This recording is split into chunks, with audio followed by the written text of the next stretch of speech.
Bom, gente, boa noite, então, para todo mundo. Hoje nós, seguindo um pouquinho aquilo que a gente falou antes, a nossa ideia hoje é compartilhar um pouquinho sobre a nossa carreira, sobre a nossa especialidade, o que a gente de fato faz, por que a gente faz o que faz e como faz o que a gente faz. Né?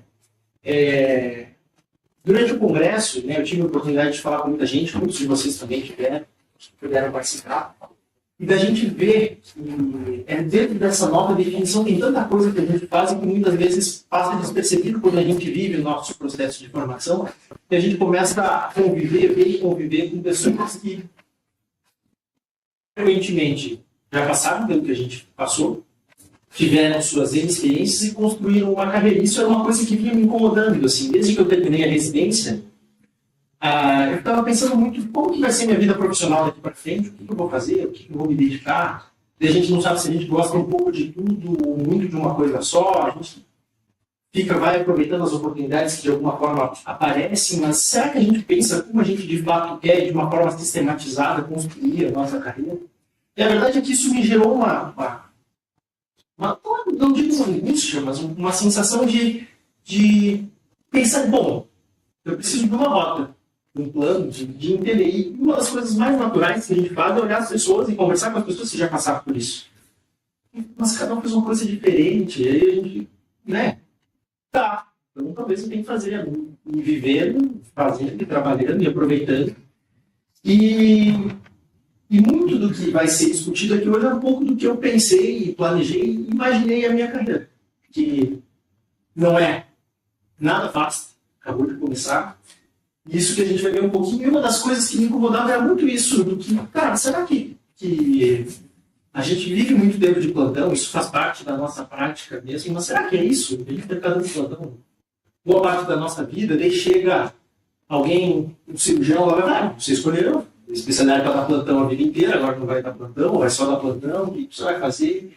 E a verdade é que, qual que é o nosso diferencial? Né? O que eu posso colocar, além daquilo que eu faço dentro do leite? Né? Então, muito de quando a gente fala de futuro é o que é essa nova visão de carreira? Né? O que é um intensivista de valor agregado? E para a gente poder, de alguma forma, prospectar essa projeção de futuro, a gente imaginar como vai se fazer isso, eu queria fazer algumas perguntas para vocês, se todo mundo tiver o QR Code, para a gente ver mais ou menos qual que é a ideia de vocês de futuro aqui. Conseguem pegar podem entrar com o site também, se não quiserem uma mentira. O número está escrito aqui também, para ver se está um pouquinho mais claro aqui no par.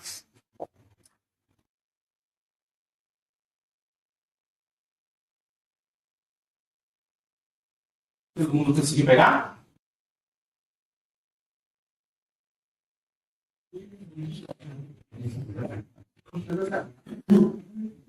É só colocar o código lá em cima, não precisa fazer cadastro. Bem lá em cima, colocar esse código aqui.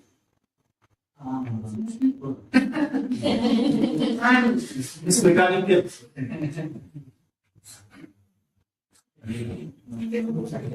Conseguiram acessar, gente? Não sei se eu Colocar o QR Code? Verdade. Bem lá em cima, parte superior, tem um espaço para colocar o código.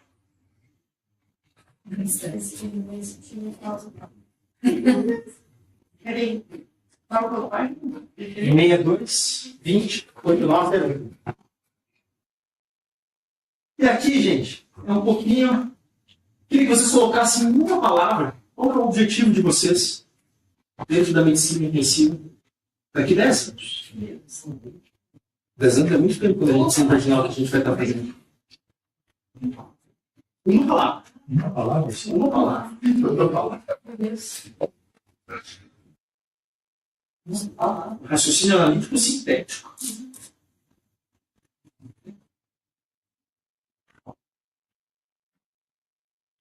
Ação de propósito, conhecimento, incentivo, compaixão, competência, valor, transformar. Legal? Realização, liderança. Uma coisa se repetindo aí, impactar, transformar, realização. Que mudação boa, né? Muita coisa muito próxima do que a gente viu da definição do que é ser um intensivista, que não necessariamente relacionado diretamente a ser um fazedor de procedimentos, alguém que cuida diretamente, né, somente do paciente grave. Todo mundo conseguiu? Aonde vocês querem estar trabalhando daqui a 10 anos?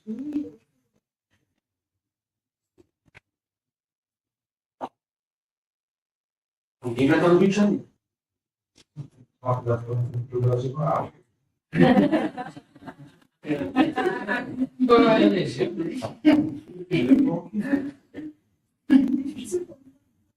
Nossa, difícil colocar. Eu fiz colocar. Rafa, tudo bem com o Zoom aí? Eu tô notando. É difícil. Não estou conseguindo. Opa, alguém na Austrália, Nova Zelândia? Ixi, alguém na Oceania? Aqui é o que apareceu ali. Temos alguém na Europa?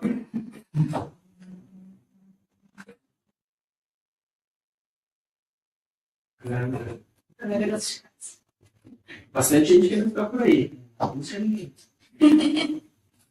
Se você quisesse se tornar um intensivista indispensável, se tivesse que escolher para clínica ou não clínica, enfim, considerando a sua especialização, o que vocês acham que faria muita diferença na carreira de vocês? Para transformar vocês num intensivista indispensável?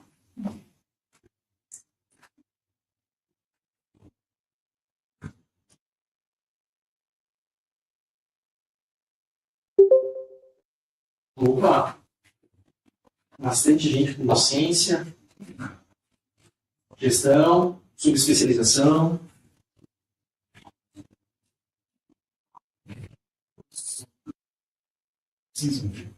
Bastante gente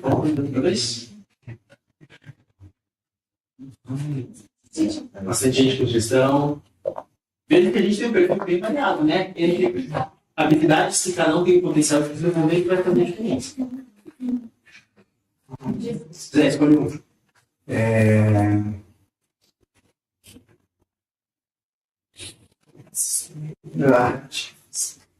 Que coisa. Eu Ali, fiz mais não.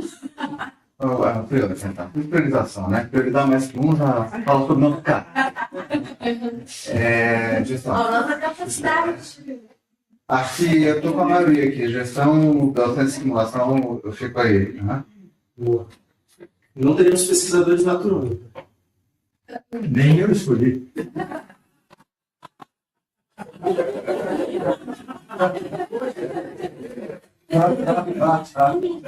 A coisa mais importante que eu faço é você. E é porque teve um indispensável. O que me jogou foi um indispensável. O indispensável me pegou. Não dá para fazer o outro ali se você. Como é que eu chego lá? Peraí. Quanto vocês vão querer estar ganhando?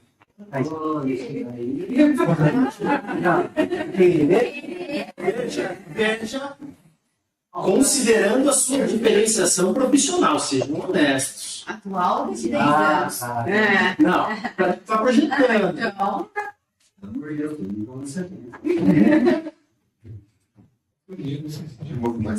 Veja que o sonho é livre. Realidade é isso.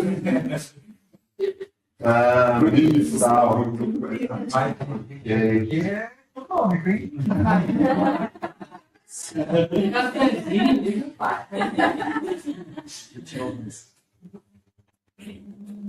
Bem, então até o momento temos Peraí. Deixa eu chegar. Temos poucos subespecialistas, poucos pesquisadores, muitos gestores e docentes. Grande maioria morando no Brasil, ganhando entre 30 e 70 mil. Eu escolhi também.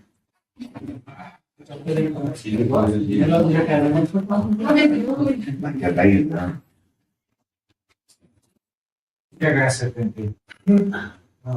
E quais são os 3 maiores obstáculos que vocês têm hoje para chegar onde vocês querem? Entre esses, né? Vou botar um ranking aí, vai.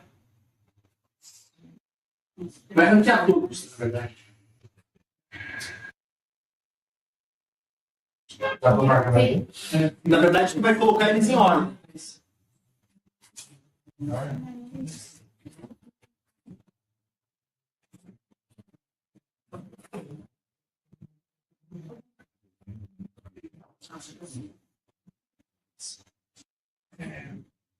Se alguém que marcou outros quiser colocar e falar um pouquinho sobre outros.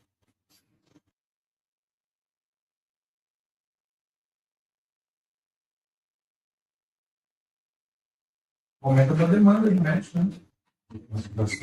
Aumento da demanda. O que mais? Pegou alguém aí que marcou?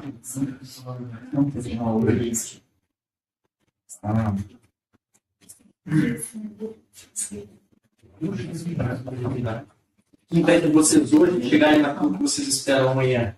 Remuneração inadequada, carga horária adequada. A impressão que é só respeito preencher.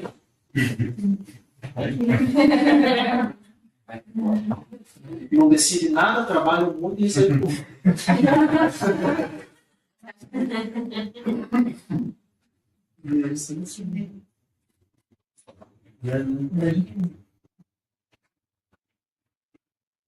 E aí, dentre essas duas opções, para a gente ir terminando, para garantir tudo aquilo que vocês pensaram ali antes, a renda que vocês querem, morar onde vocês querem morar, trabalhar com as habilidades que vocês querem trabalhar, qual que você acha que deve ser o maior foco de desenvolvimento? Agora, hoje.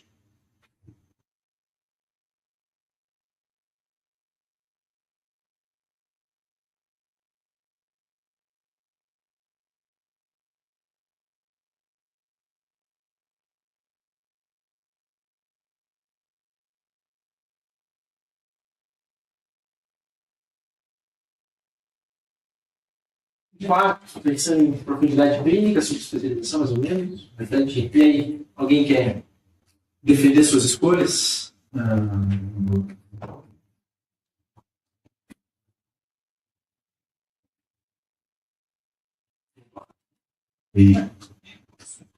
A gente tem visto a exigência cada vez maior do intensivista e também que a estratégia aí mais não necessariamente técnica.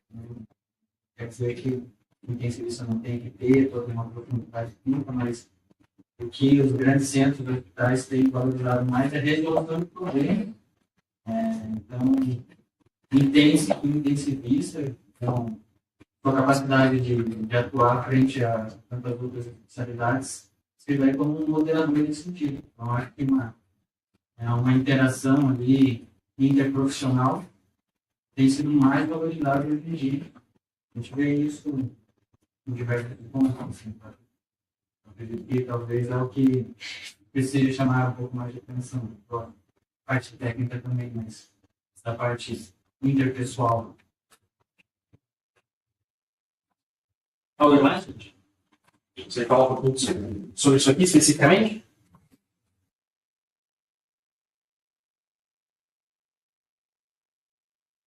E agora?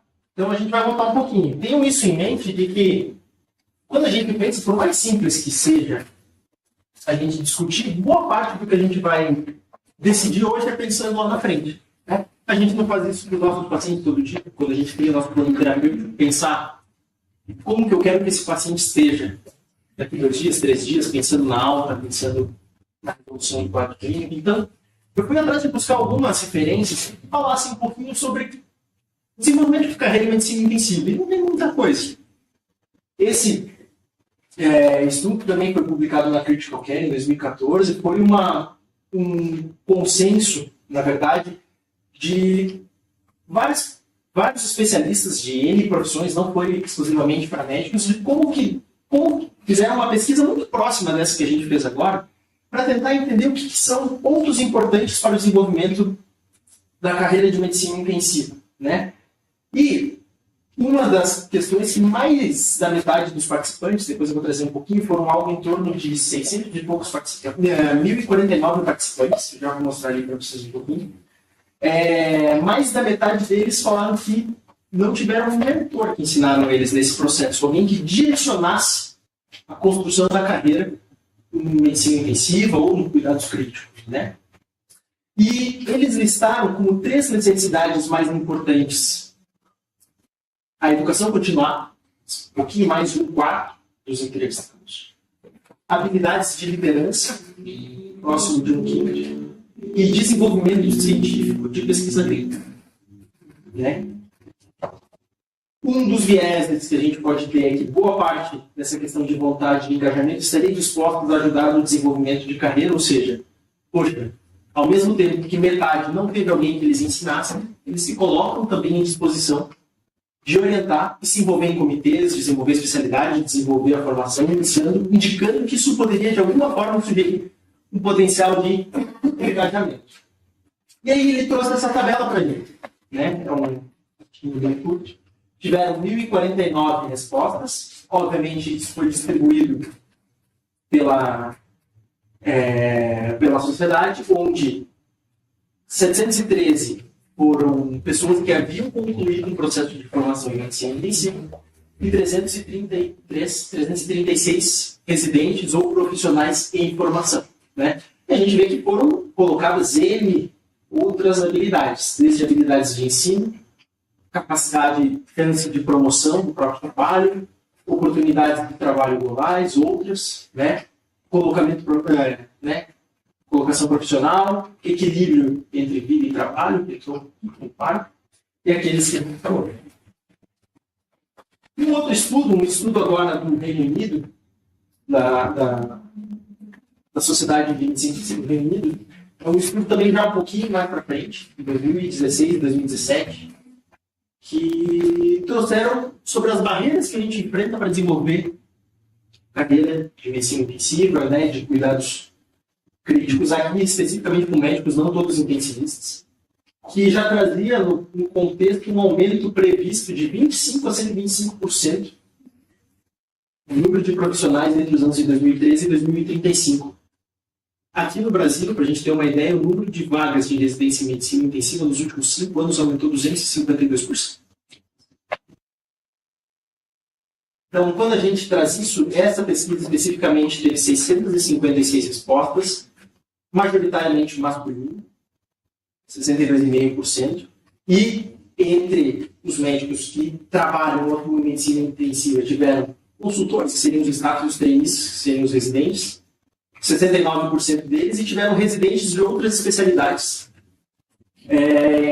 que atuam em medicina intensiva e não compuseram. E compuseram as respostas. E aí, quando a gente puxa, vieram 3 principais barreiras. Equilíbrio trabalho-vida. Quase 3/4 se preocupam em como equilibrar o trabalho com a vida pessoal. Sustentabilidade da profissão e burnout, quer dizer, como eu posso continuar fazendo o que eu faço no longo prazo sem que isso me afete negativamente. E quase 50% sobre turnos não sociais, que é a nossa forma de jornada de trabalho, plantões de turno, semana, feriados, que até então não parece ser nada de novo, né? É o que a gente se preocupa também, de certa forma. Mas, por outro lado, ele trouxe 3 ativos muito importantes, né? Natureza aguda dos casos, 91% gosta da medicina intensiva por causa disso. Habilidades práticas, variedades de pacientes, invariavelmente são atrativos que nos fazem comuns. A gente entrou na medicina intensiva buscando isso. Talvez seja essa a primeira ideia que a gente tem da especialidade quando a gente entra, quando a gente passa no rodízio faculdade, e que todos eles têm uma satisfação intrínseca muito grande no trabalho. E a gente vê que talvez a maioria de nós não se vê fazendo outra coisa que não seja fazendo isso. Mas a gente tem muitas preocupações com todas essas. O Zé está procurando alguém que se arrepende. Só contando mulheres. Importante. E isso a gente vê de uma forma consistente também. 55% dos residentes em medicina intensiva eram mulheres. Mas quando a gente fala isso para staffs e cargos de coordenação, eram apenas 17%. Então a gente vê uma disparidade de gênero muito grande. Isso, obviamente, em 2016, 2017. E a gente vê cada vez mais. As mulheres são maiorias. Os residentes, se eu não me engano, assim, rapidamente Lembrando da lista, são a maioria. Né? Então, existe uma desvantagem muito grande relacionada ao sexo e uma subrepresentação em posições de coordenação e, obviamente, isso como sendo um gargalo para a retenção feminina também, para a própria cultura da especialidade. E aí, um terceiro artigo, na verdade, aqui mais até um relato, o médico é pneumologista, intensivista, na Grécia, e ele trouxe algumas lições que ele percebeu. Esse artigo foi lançado em 2021, a gente teve muitos artigos dessa natureza durante o período da pandemia, onde justamente foi uma grande mudança, uma reviravolta na história da especialidade, como o Rodolfo falou anteriormente também, mencionando muito sobre esse grau de evidência que a medicina intensiva teve nesse período. Ele trouxe que já viu, ao longo desses 30 anos de carreira, muitas mudanças na forma de tratar a especialidade, desde o choque até a falha respiratória, até o choque, coisas clínicas, com evoluções muito importantes, mas com a complexidade crescente, o foco holístico e o domínio contínuo de novas tecnologias. A gente vive hoje uma revolução tecnológica dentro da medicina intensiva, mas também de aspectos não clínicos. Isso que o Marcelo comentou agora há pouco, né? Gestão de UTI exige muitas habilidades de logística, tecnologia, custos, organização, gestão de pessoas, né? Onde a carreira vai ser muito mais do que proficiência clínica. A gente vai precisar de liderança e estar à frente de todos esses processos. E ele também trouxe fatores relacionados ao ambiente de trabalho. Aqui muito foi falado de burnout, principalmente na pandemia. Vocês viram muitos colegas professores que chegaram aos seus limites de trabalho num período muito crítico. Mas que, na verdade, tudo isso tem pontos a serem melhorados e formas que a gente tem de se blindar, de acabar com isso e, obviamente, desafios éticos inerentes à nossa própria profissão. Lidar com a morte, com a frustração, é inerente ao se tentar melhorar, seja um paciente, seja um homem, seja uma função que a gente se frustre. Né? Viver dilemas éticos, muitas vezes frequentes, tomada de decisão compartilhada, né? E o desenvolvimento de resiliência, habilidades de comunicação, empatia, tudo isso. E, como último ponto, trazer aqui ressaltado, novamente a sustentabilidade. O que faz eu fazer o que eu estou fazendo de maneira sustentada ao longo do tempo, sem que isso custe a minha saúde, custe o meu bem-estar, custe aqueles pontos negativos que eu posso enfrentar essas barreiras. E aí, obviamente, questão salarial, insumos, recursos, escassez de equipe qualificada, né? Desafios estruturais e políticos são as ameaças talvez mais fortes da sustentabilidade de uma UTI e ao nosso trabalho. Mas isso não ajudou muito. Eu continuei muito incomodado e estava lá fazendo meu plantão, ainda estava errado. O que eu penso, é o que todo mundo pensa. Já publicaram isso. Continuei incomodado. Ela não tem da Laura, né? Na pergunta eu tenho 4.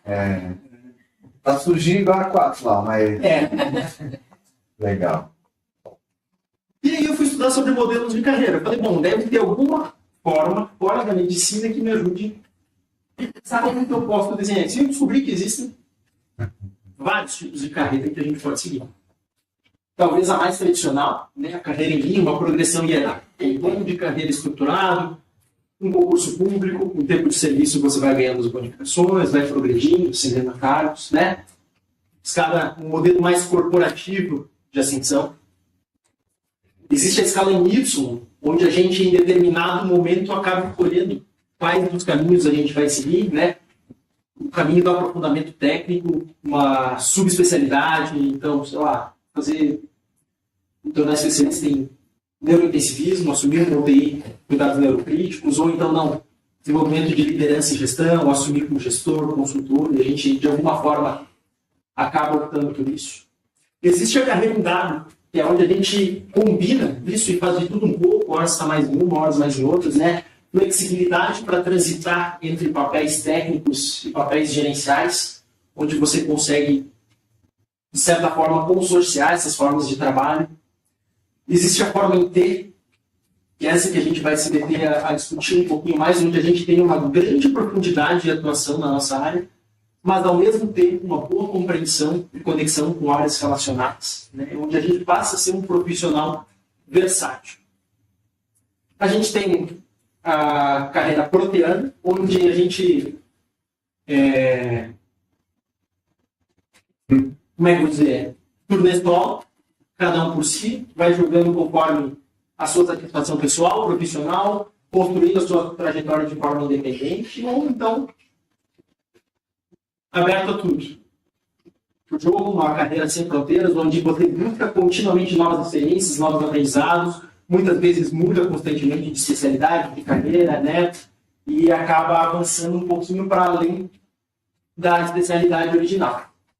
E aí, pensando entre todas essas, talvez a nossa especialidade realmente, pelo nosso mix de casos, seja uma especialidade em T, né? A gente acaba desenvolvendo isso intrinsecamente, onde a gente tem uma profundidade clínica muito grande, que é nos tornarmos especialistas dentro daquilo que a gente faz e fazer muito bem isso. Então é indispensável que a gente seja muito bom tecnicamente.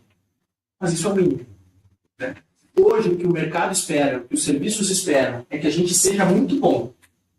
Mas não apenas isso.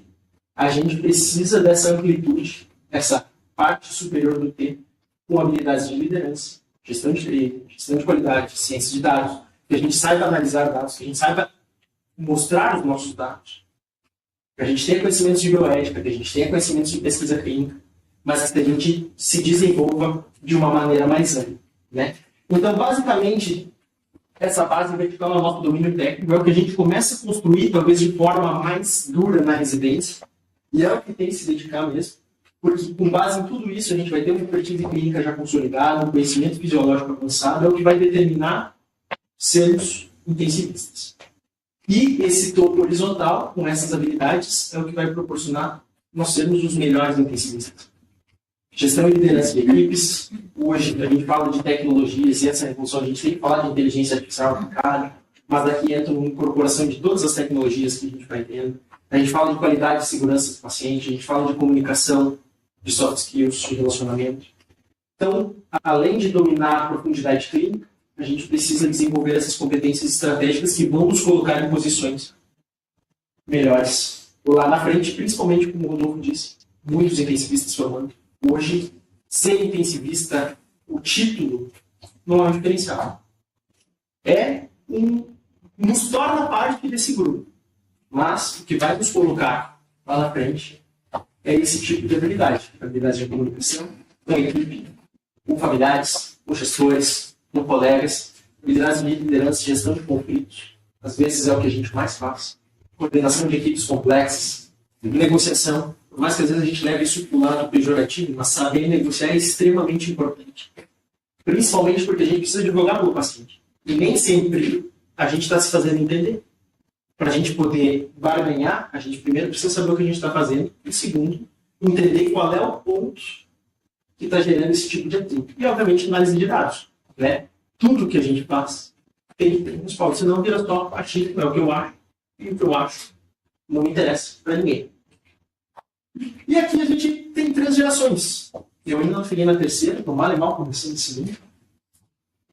E a nossa carreira começa quando a gente está na residência. Às vezes com o cabelo mais curto. Né? Que é a construção da nossa base técnica.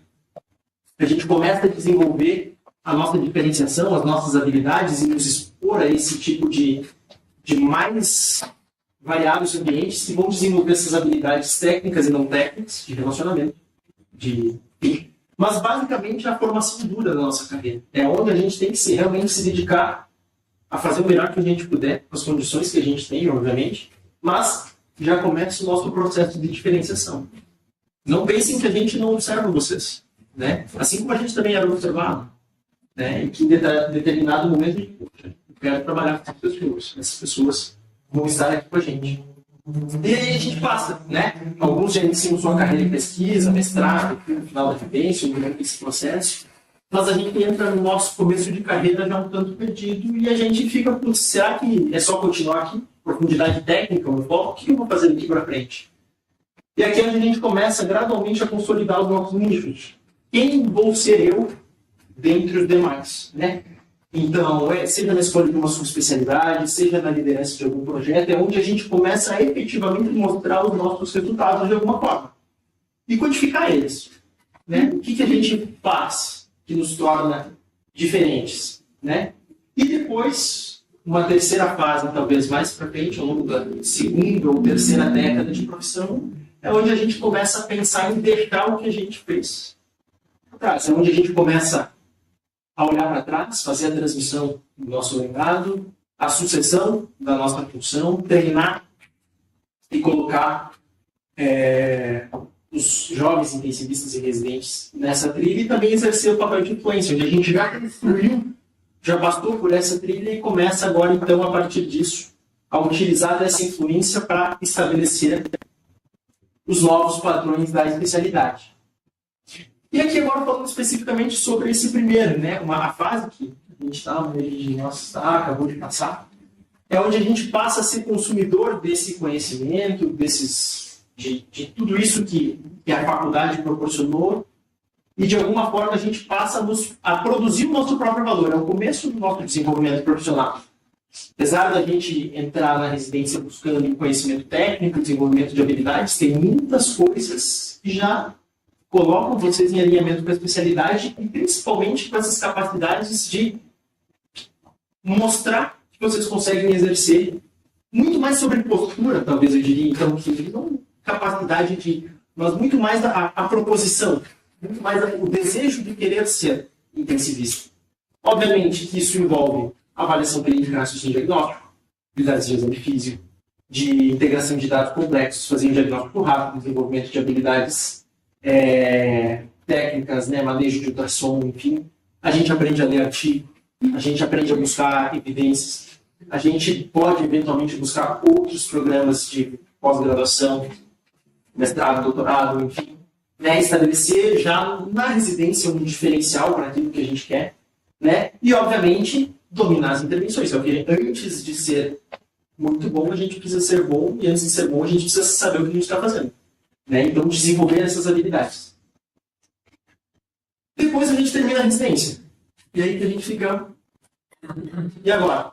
Eu vou continuar fazendo o plantão que eu fiz na residência? Eu vou buscar emprego em outro lugar? Vou assumir alguma proposta que me ofereceram no interior do Amazonas, do Acre? E aí, Zé? A gente vai trabalhar em algum lugar. Né? E aí que a gente vai começar, de alguma forma, gerar resultados. E o melhor intensivista não é o melhor plantonista. Um bom plantonista consegue gerenciar de alguma forma, mas ele vai precisar da orientação de um bom intensivista. E a nossa obrigação é ser melhor do que um bom plantonista, um bom cirurgião plantonista. Meu doutoral falou. Aqui que a gente vai começar a criar a nossa cara, de dar o nosso jeito para aquilo que a gente está fazendo, para o UTI que a gente assumiu. E não precisa ser necessariamente assumir uma UTI de cara, mas dar nossa cara para a equipe da tarde, dar a nossa cara para o nosso plantão noturno, tem que ter a nossa assinatura. A gente tem que sair da onde a gente está sabendo, olha, esse plantão foi assim, outro assim, por causa que o José estava de plantão, por causa que a Júlia estava de plantão, que a Laura estava de plantão. Tem que dar nome para isso. Né? Assumir liderança de projetos é onde a gente vai mostrar que a gente consegue fazer diferença. Né? E, obviamente, N formas de fazer isso e diferenciar. A gente tem TLTI, tem projetos grandes disso, tem esses subfenótipos, né, que são as subespecializações, enfim, formas da gente se diferenciar, mas a busca sempre vai ser como que eu vou quantificar o meu trabalho de certa forma para que isso seja valorizado. E aí a gente fala de valor de escassez, é uma coisa que todo mundo é substituível. Ninguém, absolutamente ninguém, é insubstituível, mas a gente tem que ser pessoas difíceis de serem substituídas. O valor que está no nosso trabalho ele vai ser diretamente ligado à capacidade que a gente tem de fazer o que outras pessoas não fazem. Né? Então, de oferecer essas competências, né, para o serviço. Então, vocês vão prestar serviço em algum lugar, mostrem que vocês são diferentes. Né? Isso é mais difícil. Qual que é a assinatura da gente? Né? Dizer, poxa, eu não quero que qualquer um venha fazer plantão aqui. Eu quero que tenha os melhores plantonistas, mesmo que seja só o plantão. Mas o plantão tem que ter essa assinatura de vocês. Porque a partir disso, talvez no futuro, lá na frente, a diferença. Será que eu preciso passar do meu pagamento por hora? Quer dizer, putz, então, se é por hora, o pagamento por hora ele não vai diferenciar a gente. Isso é uma briga que a gente tem que ter no futuro. Poxa, então tá. Então eu preciso mudar esse paradigma da remuneração da nossa especialidade de alguma forma. Poxa, aqui a gente tem um pagamento por hora, né? Teto de ganhos é limitado. A gente tem esse risco de exaustão física, a gente está vendendo o nosso tempo. A gente precisa valorizar esse tempo presente, é o meu tempo de plantão, é o tempo que eu estou disponível. Mas, ao mesmo tempo, hoje já se discute remuneração por resultado em determinadas esferas. O nosso modelo de financiamento em saúde ele não permite que isso seja uma realidade. Pelo menos não uma realidade disseminada, mas a valorização por expertise. Né? A sustentabilidade, ele permite que a gente tenha sustentabilidade profissional, quer dizer, então você vai poder cobrar o valor que você quiser pela sua consultoria, por fazer o trabalho que você faz, né? E tem um potencial de crescimento limitado dependendo da capacidade que você tem de trazer entrega. E aí nós entramos no terceiro nicho, né? Seria o intensivista sênior, aquele que já passou por todos esses processos. Ele já se desenvolveu, já construiu a carreira, né? Hoje, ele tem foco na transmissão estruturada desse processo, programas de mentoria, de formação, de levar esse conhecimento para as novas gerações de intensivistas. É alguém que já tem a influência política, então já tem uma atuação consolidada em sociedades médicas, comitês de bioética, já formula, já é positivo em relação à especialidade, e, obviamente, hoje ele recebe para consultoria, para experiência clínica, por todo aquele legado que ele construiu ao longo do tempo. Então, se a gente pensar, eu gostei bastante desse gráfico de radar, quando eu acabei construindo ele, obviamente com a inteligência artificial construindo, a gente foi trabalhando isso de uma forma a entender que quando a gente está nesse processo de residência, a gente tem que desenvolver características de pesquisa, um pouquinho de gestão, a gente tem que ter noção de tecnologia, mas o que a gente tem que fazer mesmo é desenvolver nossas habilidades clínicas. Não tem outra opção. Mas, a algum momento, a gente vai ter que expandir esse horizonte. A gente vai ter que, de alguma forma, começar a expandir nosso conhecimento de pesquisa. Talvez nessa primeira década ou segunda década de carreira isso comece a fazer mais sentido. Eu vou ter que desenvolver minhas habilidades de gestão. Eu vou ter que ser a pessoa mais inteirada por dentro das tecnologias dentro da minha profissão. Até chegar em um momento em que eu vou trabalhar com consultoria, com gestão, que eu vou estar fazendo mais do topo e planejando a transmissão desse legado. E vai ser muito mais uma atividade de manutenção desses conhecimentos clínicos, muito mais uma manutenção dos meus conhecimentos clínicos, mas principalmente focado na transmissão desse conhecimento e na capacidade de influência de fazer essa roda girar.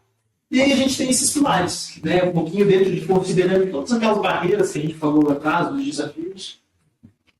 Como que eu crio essa diferenciação profissional? Não sei. É o que eu estou em busca, é o que a gente tem que estar em busca. Desde a residência, como que a gente vai se diferenciar dos demais que vão sair daqui, que vão estar com a gente nesse mercado? Como que eu vou me valorizar profissionalmente? Como que eu vou converter a minha competência em remuneração, em reconhecimento? Como que eu vou fazer isso ser visto na prática? E que hoje não basta fazer um bom trabalho. A gente tem que mostrar que faz um bom trabalho. E aí que vem nossa capacidade de gerar dados, de ter os nossos próprios indicadores, ter as nossas métricas, né? Quantificar esse impacto para que a gente possa negociar cargos e não negociar horas. Né? E, obviamente, e talvez essa seja a nossa grande dúvida, é como continuar sistematicamente fazendo isso ao longo do tempo. Ser um intensivista sustentável, longevidade profissional, gerenciar esses nossos conflitos internos, né? Como que eu vou diversificar minhas fontes de valor? Como que eu vou me sustentar? Obviamente, nada contra o plantão. Mas será que talvez se a gente fizer só isso, a nossa capacidade de frustração vai ser maior? De alguma forma. Existe um desgaste físico e a capacidade que a gente tem de fazer isso hoje não é a mesma que a gente vai ter daqui nos próximos 10 anos, quando a gente quiser estar ganhando o tempo que a gente não vai. E aí existem, obviamente, essas estratégias de valorização, onde a gente vai ter um portfólio de resultados, um LinkedIn bem feito, certificações de qualidade, a gente buscar cursos, buscar acreditações, MBAs, né? A gente, obviamente, vai cada vez mais, a partir do momento que isso vai sendo desenvolvido, a gente vai começar a pensar entre esse pagamento por capacidade até pagamento por hora.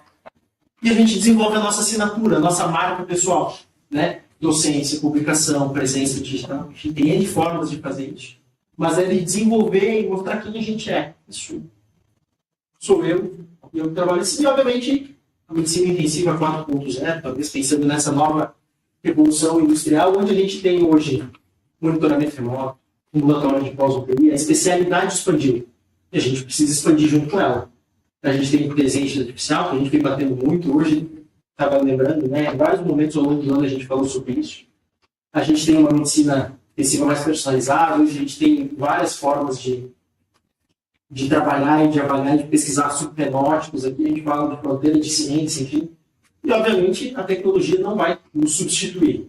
Mas quem não souber trabalhar com a tecnologia será substituído. Então, isso também é inegociável. E aí, basicamente, a conclusão que eu tenho chegado ao fim, pelo menos temporariamente, é que a nossa valorização profissional é diretamente relacionada à nossa capacidade de identificar essas barreiras que nos impedem hoje e superá-las. Né? Sejam elas quais forem. Dentre todas aquelas que a gente colocou lá e que a gente botou no ranking, é de buscar como a gente pode, de alguma forma, superá-las. Seja a falta de evidência ou inovação na prática de vocês, sobrecarga de trabalho no burnout, né? Desenvolvimento de habilidades de comunicação, liderança, né? Soft skills para além do conhecimento técnico, falta de reconhecimento profissional, financeiro, enfim, como que a gente vai superar essas barreiras. E aí é importante a gente falar um pouco sobre burnout. Por quê? Porque isso é o que a gente vê muito, é o cansaço, é quando a gente não consegue ter o desempenho que a gente gostaria, fica mais limitado. A gente vê isso, vejam que isso não é só a gente. Isso aqui a gente expande para a equipe. É só vocês verem os hospitais que vocês trabalham, o número de profissionais que faltam, o número de dificuldades que a gente tem para fechar a escala, como que uma camada intermediária reflete a sobrecarga de funções administrativas, conflitos éticos pessoais, falta de autonomia, muitas vezes a gente fica amarrado, a gente sabe do problema, a gente sabe como resolver, a gente não consegue. E como que a gente, em algum momento, pode até perder o sentido da gente fazer o que a gente faz. Algumas pessoas trocam de carreira, mudam de especialidade. E aí, talvez, o segredo esteja em fazer coisas diferentes. A gente não... Na residência é muito difícil a gente fazer coisas diferentes. Né? O nosso tempo é limitado, mas o tempo da residência é o tempo finito. Ele passa. E quando a gente diz que a gente pode fazer, vocês vão ver essa mudança aqui, está saindo agora, vai ver essa mudança muito rápido. Vocês vão ser donos do próprio tempo. Só que à medida que isso passa, a tendência, algumas pessoas é a gente trabalhar mais, vai ganhar financeiramente mais, mas vai continuar fazendo muito do mesmo que a gente fazia durante a residência. Isso pode gerar um conflito. Será que fazer o que eu já faço é o suficiente para o que eu quero ser daqui a 10 anos? Daqui a 15 anos? Daqui a 20 anos? Vocês vão ser intensivistas para o resto da vida. Então, será que a gente pensar em outras formas de desenvolver outras habilidades, de expandir e melhorar, não é o segredo para a gente conseguir lidar com tudo e fazer as coisas funcionarem de uma maneira melhor? Hoje a gente, já o Rodolfo trouxe isso na discussão anterior sobre acompanhamento e pós-UTI de pacientes, uma vertente mais ambulatorial que até então não existia na especialidade. Docência, pesquisa clínica, produção científica, inovação, gestão de projetos, gestão de pessoas, empreendedorismo, por que não? Usar os conhecimentos adquiridos para poder construir outras formas de se sustentar financeiramente. E de tudo isso, a gente primeiro que não fica dependente de uma coisa só, a gente constrói a nossa marca pessoal, a nossa assinatura, né, com publicações, palestras, enfim, a gente é um processo lento, natural, mas é onde a gente vai organizando a nossa forma de ensinar, de fazer, eventualmente presença digital. E é uma corrida longa. Né? Nos primeiros anos, aqui, talvez até o pós-residência aqui, é onde a gente está fazendo a nossa consolidação técnica. E eu estou aqui junto com vocês. Nosso início de carreira, nossa diferenciação, o que a gente, qual a cara que a gente quer dar para o profissional que a gente vai ser. Depois a gente já começa a assumir essas responsabilidades maiores, liderança de projetos, trabalhar com cargos de gestão. A gente tem aquela ideia de que Muitos dos serviços fazem isso, né? Para a gente ser um gestor, primeiro você tem que ser tecnicamente muito bom, e às vezes não tem nada a ver uma coisa com outra, são habilidades completamente distintas. E a gente vai falar, nem sempre o melhor plantonista, o intensivista tecnicamente mais qualificado vai ser o melhor gestor. Né? A gente começa a se especializar, começa a construir o nosso portfólio de resultado, para que depois talvez a gente assuma posições mais estratégicas. Posições de mentoria, de influência, participação das sociedades, é onde a gente efetivamente vai começar a construir a nossa carreira em W, que a gente falou lá na frente, de transitar. Desde pontos mais técnicos, pontos menos técnicos, mais voláteis, mais estratégicos, cargos mais de gestão, que a gente consiga passear por todas as oportunidades que a especialidade nos oferece. E aí, quando a gente estiver para além dos nossos 25 anos, talvez, começar a construir, realmente deixar a marca do nosso legado, consultorias, com uma sucessão planejada, aposentadoria, enfim, final da nossa vida profissional de uma forma bonita. E aí, obviamente, né, no futuro não vai ser uma máquina, vai ser um intensivista que sabe pensar com estratégia, né? Integrar a excelência técnica com visão estratégica. A gente vai ter que fazer isso. Não vai ter nenhum tipo de inteligência artificial, de máquina, de tecnologia que vai substituir o nosso julgamento clínico, a nossa empatia, a nossa capacidade de liderar uma equipe, de conduzir isso. Eu falei antes, a liderança ela é negociável. Ela vai acompanhar a gente onde quer que a gente vá. E a nossa carreira já começou. E vocês já começou. Vocês já estão vistos pela especialidade. Vocês já fazem provas. A MIB já conhece o desempenho de vocês pelo técnico. Ela já sabe de onde vocês estão vindo, para onde vocês estão indo, como é que vocês estão em relação aos pares. A gente já vê vocês atuando diariamente, a forma com que vocês lidam com situações de estresse, a forma com que vocês não lidam, a forma com que vocês aprendem e a que vocês não aprendem. E, obviamente, a gente se coloca em algum ponto dessa trajetória. Com o tempo, a gente escolhe o nosso nicho. Talvez baseado nessa teoria da escassez de valor. O que eu faço de diferente? Alguns de vocês já ouviram falar da matriz SWOT, talvez ela caiba aqui. Quais são as forças de vocês? Quais são as ameaças que vocês vão ter que superar utilizando essas forças? Quais são as fraquezas que estão impedindo vocês de aproveitarem as oportunidades? E aí a gente começa, depois disso, a quantificar os nossos resultados, os nossos indicadores. Poxa, qual que é a minha carga horária dedicada ao meu trabalho de plantão hoje? Quanto que eu quero chegar nisso? Em quanto tempo? Talvez no futuro a gente comece a negociar o nosso valor. Talvez nisso a gente consiga garantir, diversificar as nossas atividades e garantir uma sustentabilidade. Mas esse caminho ele vai acontecer. A gente pode parar na etapa deles, a gente pode escolher caminhos diferentes, a gente pode seguir uma carreira com um curso público de maior estabilidade, em linha A.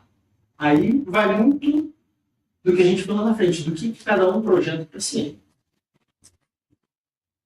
E para a gente já seguir um pouquinho no final, para a gente discutir um pouquinho, talvez alguns já conheçam esse artigo.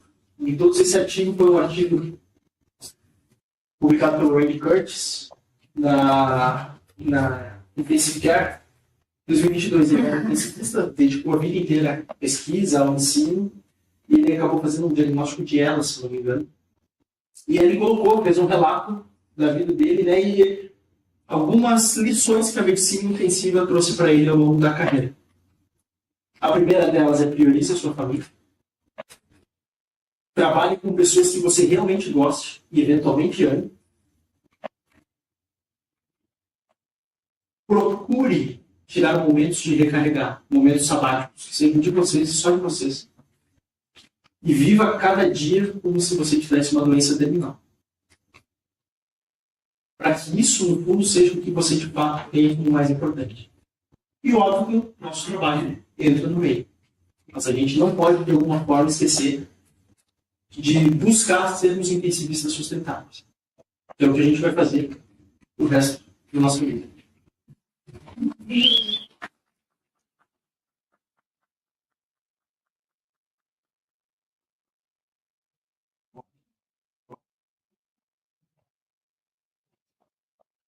Deixa eu falar, né?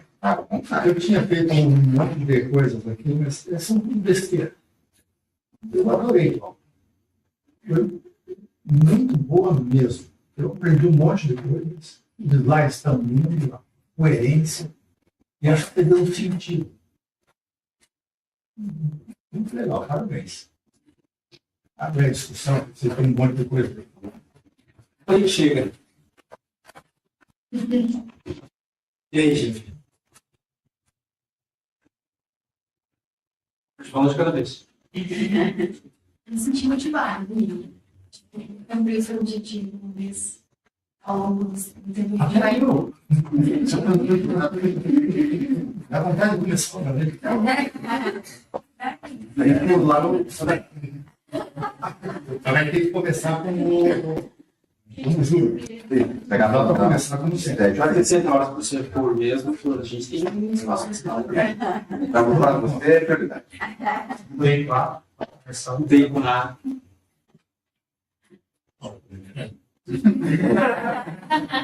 Tem uma mais ajeitadinha.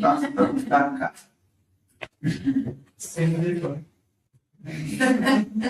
Olha aí, foi muito legal. Eu já palestrei muito antes, já dei minha opinião, né? Antes, o pessoal do PCP não estava. Então, eu já falei, acho que a especialidade evoluiu muito, né? Eu repeti bem rapidinho aqui, só para que poder participar. Acho que a gente mudou muito nos últimos 20, 30 anos, de nós sermos só o médico beira-leito que cuida da doença e do doente, e ponto final, restrito a isso, fazedor de procedimentos, para uma coisa muito mais alta, muito mais ampla, e assumindo um cargo de gestão que hoje em dia alguns intensivistas são muito mais gestores do que tratadores de doenças. Não que uma coisa não liga a outra, né? A gente evoluiu muito, então a gente agregou muita coisa nova na nossa especialidade, o que não é ruim. Você pode escolher qual é o teu perfil. O meu perfil é diferente de fazer procedimento, funcionar no Fly e no Brasil. Pode ser. Mas o seu perfil pode ser, não, eu quero aprender a lidar com a doença, quero entender os processos, avaliar os resultados, toda a estrutura e conseguir aplicar isso de uma forma de gestão. É muito difícil você ser um bom gestor de uma unidade de um hospital sem você entender todos os processos que acontecem dentro da unidade. E sem saber cuidar de doença, sem saber procurar, sem saber. É muito mole você falar, a gente tem uma ficha de alto custo aí, não sei o quê, por que você está pedindo albumina? Se você não sabe a indicação da albumina, você é o cara que embarra, só pensando nos custos, você não sabe a indicação, isso não vai pegar um tempo de ventilação maior, ele vai olhar se deve custar uns R$100, poderia ter sido salvo para uma medicação que custava 500. O gestor não tem ideia das indicações, às vezes, né? Agora, se a gente conhece a doença e a gente passa por esse processo, que seria tipo um crivo mínimo para que você possa ser visto, acho que você torna o gestor muito melhor, muito mais competente. Então, agora a especialidade abriu para várias áreas. Tem para todo gosto, para quem quiser só para a área de pesquisa, quem quiser só cuidar de paciente, quem quiser ser só preceptor, coordenador, quem quiser ser gestor para outras áreas, quem quiser cuidar de um ambulatório, pode outro aí. Se não é o teu perfil, fez 3 anos de residência, não se achou, tem um lugar para você. E outros espaços também, talvez no ambulatório. Tem um lugar para todo mundo aí, a especialidade evoluiu muito. Acho que a tendência é que talvez a gente consiga se diferenciar um pouquinho mais, usar um pouco mais a especialidade. Mas essa valorizou bem na pandemia, pelo menos nominalmente. Né? A gente ficou mais reconhecido, a nossa importância, a gente foi a bola da vez. A gente tinha aquela fotinha, né? Benzinho, um monte de herói chamando médico. Nossa, não era os intensivistas. Então a gente ganhou essa bola no Fantástico, na Globo. Então eu acho que agora é a hora da gente tomar outros espaços que não eram tão nossos antes. E essa é a verdade que a gente tem grande.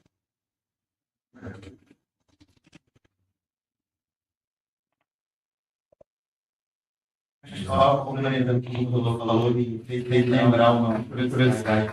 Além de todas as possibilidades que a gente pode fazer, o médico, uma formação intensiva, ele pode fazer também ser médico outdoor, né, trabalhar em navio, trabalhar em cruzeiro, ele pode ser também especialidade em transporte, principalmente transporte aéreo. Isso é hospitalizado. Então, tipo, a intensiva lá nos meus caminhos.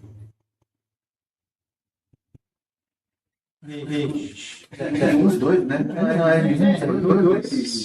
Talvez tenham parado pela primeira vez para discutir uns minutos sobre essa história toda aí. Tem algum. Eu gostei muito da aula, mesmo. Eu acredito que algumas pessoas devem fazer isso, mas não tem inspiração para nós, como né? É muito bom ter alguém gerindo isso e atrás do nosso ensino. Mais.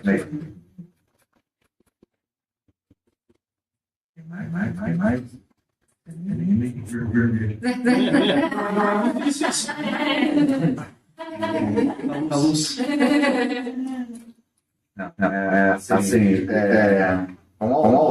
Aula magna, parabéns, cara. Aula magna tem essa, né? Aula magna que é magna, não é aquela que a gente fala, caraca, né? Isso um dia inteiro eu faço sobre isso, né? Tomar uma cerveja e ficar ali batendo papo. A gente fez um café, né, sobre essa aula. Então, um café e fala um pouco sobre essa aula do Vini e como poderia abordar esse tema de maneira que pudesse ter esse efeito que eu gostei daí. Acho que para você está aí a missão, a obrigação de refletir um pouco, sem obrigação de resultado, mas de reflexão. A gente sair também uma missão de, depois que a gente provocou, como é que a gente torna, como é que a gente carrega isso, né? Às vezes era uma deixado quieto. Mas acho que é muito relevante. O Vini e eu conversamos muito sobre tutoria, como é que a gente pode, de alguma forma, adaptar vocês de maneira mais customizada, mais personalizada, e não como os blocos que a gente costuma fazer, 1, 2, 3, está passando pelas UTIs. Então, é uma missão para a gente olhar para dentro e saber como é que a gente pode, depois disso aqui, manter essa discussão viva. Acho que vira também uma aula meio que anual, né? É um negócio de a gente Você tem que disseminar. é uma aula muito importante mesmo. Do meu ponto de vista, né? Concordo com tudo que todo mundo disse aqui, sigo muito a ideia do Florida. Ele usa o termo, né, proficiência técnica, né? Você tem que ser, você só vai ser aceito onde você estiver, se você tiver notoriedade técnica, né? Não tem outra forma. Se você for que nem o chamamos para tomar lá, um pangaré e alguém te colocou lá dentro, a clientela tem um crivo muito alto, eles vão sacar que você não manja muito. E talvez não te tirem de lá, mas te coloquem de canto ali, e você fica meio uma figura alegórica na situação toda. Não querendo ser essa pessoa. E essa amplitude estratégica, né, que o Vini tanto começou na aula dele, vem com o tempo. Não vem rápido. Não é para vir rápido. E aí eu acho que. E eu incluo, tá? Eu fui meu preceptor 10 anos atrás e ele provavelmente lembra de ter passado algumas coisas comigo que a gente passa com vocês.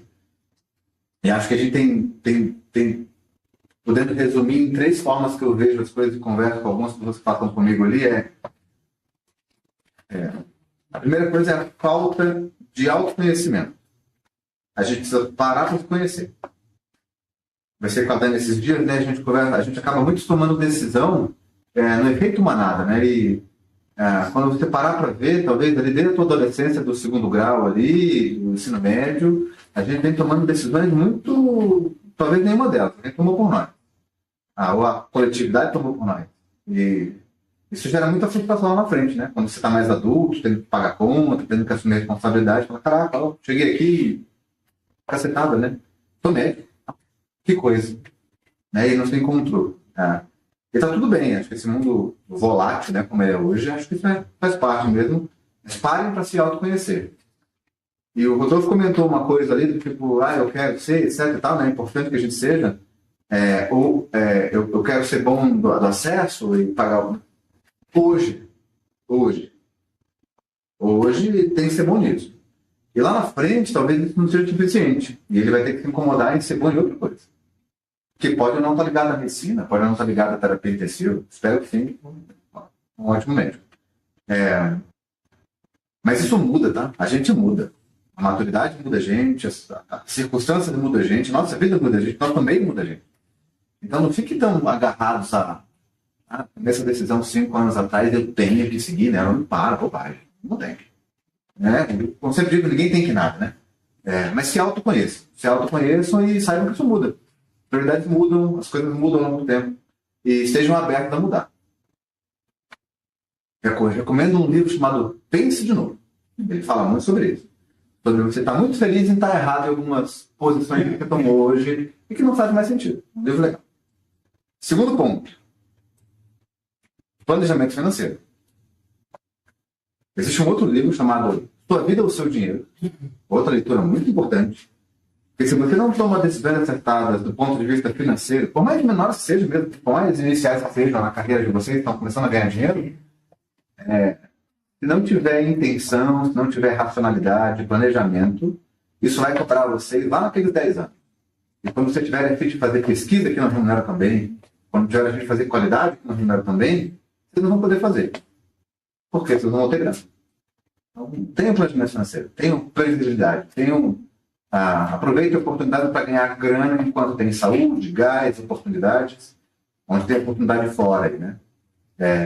Vale muito a pena. Vale muito a pena. Isso é importante para vocês. Se vocês não tiverem isso, essa questão que o Vini colocou ali de ser pago pela hora, você precisa sempre escapar da tua hora, do teu tempo. E não dá. Não dá. O dia é o mesmo dia e isso não vai mudar. Se tem coisa que não muda a rotação, né, da Terra. Não muda. Então é isso aí. E o terceiro ponto é a falta de autoconhecimento, falta de planejamento financeiro e falta de paciência. Tenham paciência. Paciência. A gente quer tudo muito rápido, a gente criou tudo muito rápido, né? A gente é de uma geração de, na média, ótimos pais, né? Ótimos cuidadores, ótimas pessoas próximas que não entregaram coisas muito rapidamente. Que bom, que bom. A gente se acostumou a ter tudo muito rápido. Então, na vida real não é assim. Não é. De fato, não é mesmo.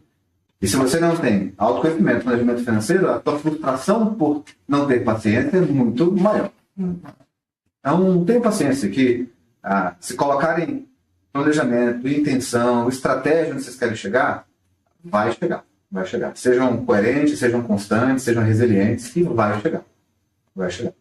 Mas revisitem sempre essa aula do Vini, revisitem sempre essa reflexão que deram hoje. Anotem isso, colhem em algum lugar que vocês possam de vez em quando deparar com aquele e falar o que eu pensava naquele dia lá e como é que está na minha cabeça hoje. Isso é super importante, tá? Super importante. Senão vocês vão ser consumidos por tudo ao redor de vocês. E quando vocês viram acabou a residência, vocês não tomaram nenhuma decisão. Então, frustrados, estão perdidos. Era isso que eu queria comentar. Estamos disponíveis para vocês. Para a bola, tá de novo. E aí, gente?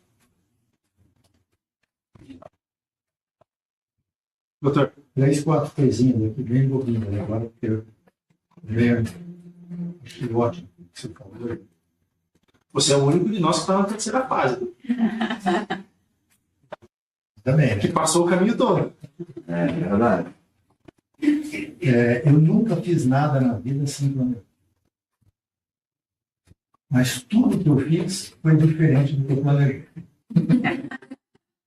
Tudo. Então, acho que viver sem algum tipo de planejamento vai te levar para lugar nenhum. Mas você tem que saber que tudo que você planeja, você vai ter que refazer o plano novamente ao longo do tempo. O segundo é ter um propósito. Acho que o propósito na área de saúde é fazer bem. Você não vai ter sucesso nenhum se você só pensar nisso. Tem que, de alguma forma, incorporar algum valor que possa fazer sentido para você, mas que possa fazer sentido com as pessoas que você vai trabalhar, com os clientes que você vai ter. Terceiro, que eu marquei aqui. Não escolha entre qualidade de vida e profissão. Isso é uma besteira. Acho que vocês raramente viram eu falar da minha vida pessoal. Mas eu não troco nada da minha vida pessoal pela minha vida. Nada. Nada. Eu apenas tento, de alguma forma, fazer uma estabilidade entre as duas coisas que não interfiram na outra. Mas a vida pessoal de vocês é o mais importante. Vai ser um trabalho danado, árduo, de ser um bom médico, se você conseguir separar essas duas coisas, fazer as duas coisas darem sentido. Sem que ninguém perceba as suas ausências. Você não pode estar ausente em nenhum lugar, nem lá, nem aqui. Isso é um desafio eterno na vida da gente. Senão, qualquer coisa também pode fazer sentido. Né? A ausência de propósito.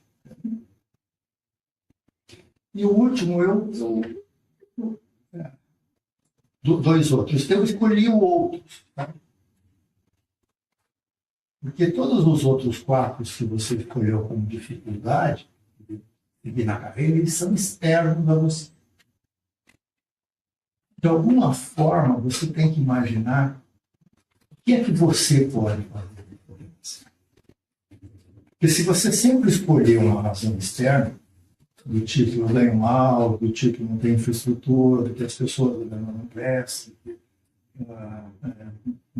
não tem plano, você vai estar pulando de um lugar para outro.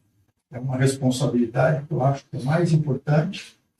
Primeiro você olhar o que é que você pode fazer, o que não pode fazer.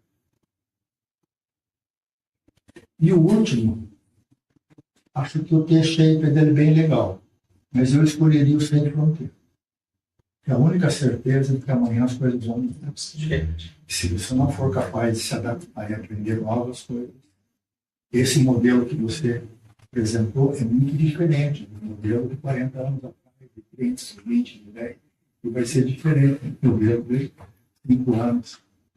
Você também estar preparado para se adaptar a novos desafios, de rodar e eventualmente ter que voltar a aprender coisas técnicas outra vez, ter que voltar na gestão outra vez, para depois trazer para a docência, depois trazer para a pesquisa. Isso vai ser um eterno circular.